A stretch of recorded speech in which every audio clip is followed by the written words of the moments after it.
Book 338, Grandfather Tang's Story.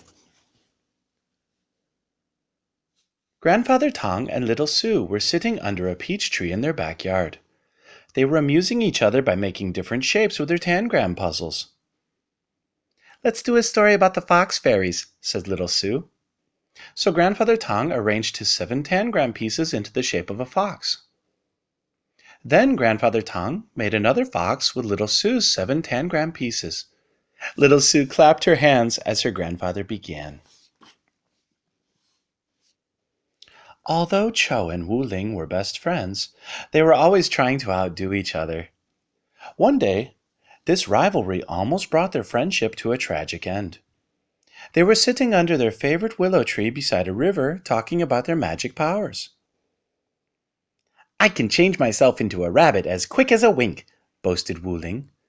"I'll bet you can't do that." "I can too," said Cho. "Cannot," said Wu Ling.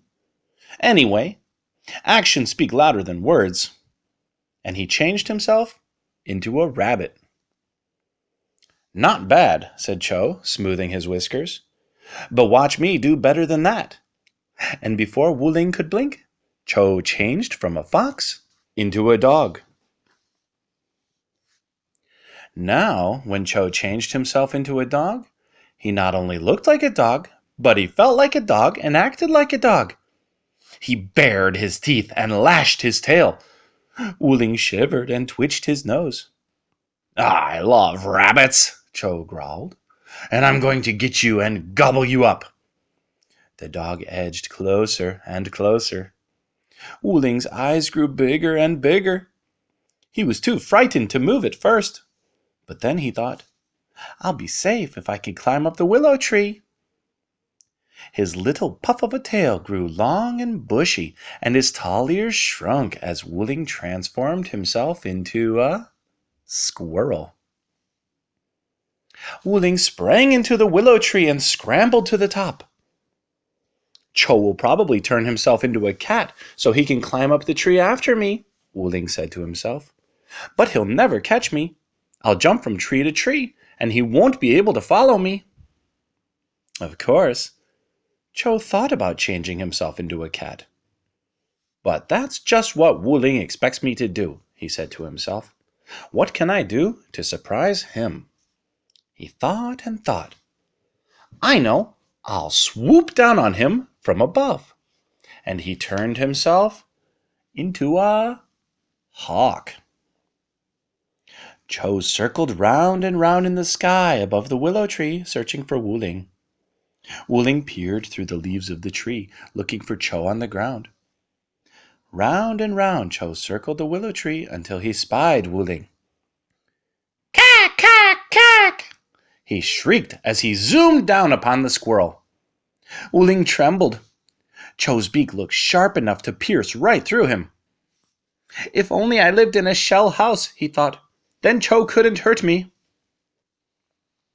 Cho stuck out his fierce claws to seize Wu Ling, but Wu Ling dove toward the river below the willow tree, and as he dove, he tucked in his head and tail and legs, turned green, and changed into a turtle.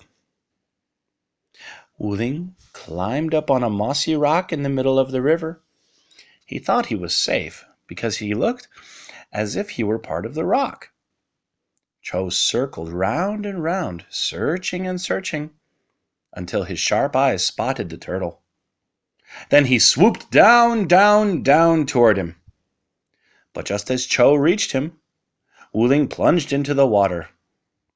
"Follow me and you'll drown," he cried.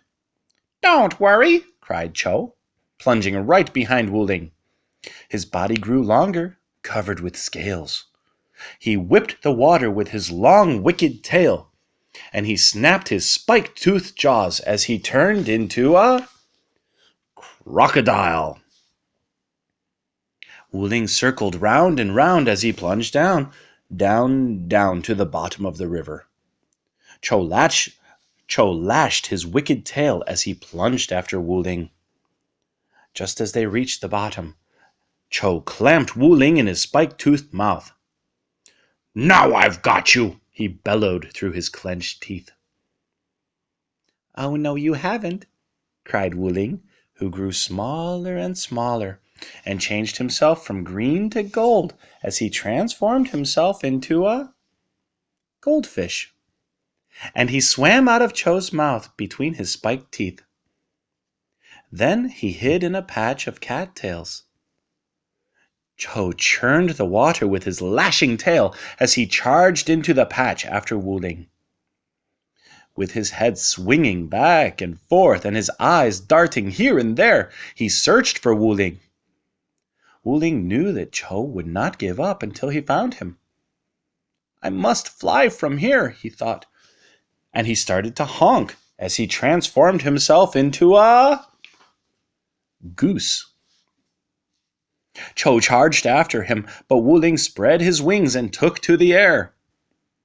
Cho watched him fly to a small island where a flock of geese were feeding. By now, he was not only very angry, he was also very hungry. He decided that if he could not catch Wuling, any goose would make him a good dinner. He splashed through the water toward the island until he reached it. Honk, honk, honk, called Wuling, and he took to the air. A chorus of honks swelled the air as the flock of geese spread their wings to follow him. While Cho watched, the honking grew fainter, the flock grew smaller, and he felt his anger slowly drain away. Why, oh, why did we play that stupid game? He moaned. I'll never see Wuling again. He closed his eyes and sank toward the river's bottom. Just as he touched it, however, he had an idea. And up he popped again, a goose himself. Moments later, Cho was flying after Wuling and the other geese. He could hardly see or hear them at first, but he did not let this discourage him. Calling upon every last bit of his strength, he forged ahead. Each flap of his wings brought him closer. The wedge of geese slowly grew bigger. The honking grew louder. At last Cho found himself flying beside Wuling. I'm tired of our silly game, he cried. Come back with me to our willow tree. Before Wuling could answer, something stung Cho's right wing. He sank toward the ground. A hunter had shot him.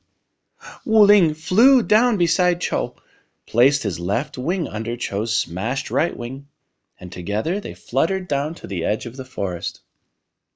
The hunter ran toward them. Fly away, Cho urged Wuling. Save yourself! Fly, fly! I won't desert you, cried Wuling, and with a mighty roar he changed into a lion. The hunter raised his bow. Wuling sprang toward him and knocked the bow from his hand. The hunter fled, leaving his bow behind. Wuling and Cho returned to their fox shapes, and Wuling helped Cho to his den, where he took care of him until he was mended. Did they ever play that game again? Asked little Sue. Many times, said her grandfather. But they were very, very careful. That was a good story, said little Sue. Let's do another. Grandfather arranged his 7 tangram pieces. Is this story going to be about a man? Asked little Sue. Yes, said her grandfather. He's old and he's tired. He wants to sit under a tree and rest a while. Is he a grandfather like you? Asked little Sue. Yes, said her grandfather, just like me. Little Sue arranged the 7 pieces of her tangram beside her grandfather's. Is that a little girl? He asked. Yes, said little Sue, just like me. She'll sit and rest beside the man. That will make him very happy, said Grandfather Tang. And now, little Sue, what will we do? We'll sit and rest together until Mother calls us for supper, said little Sue. That will make me very happy, said her grandfather.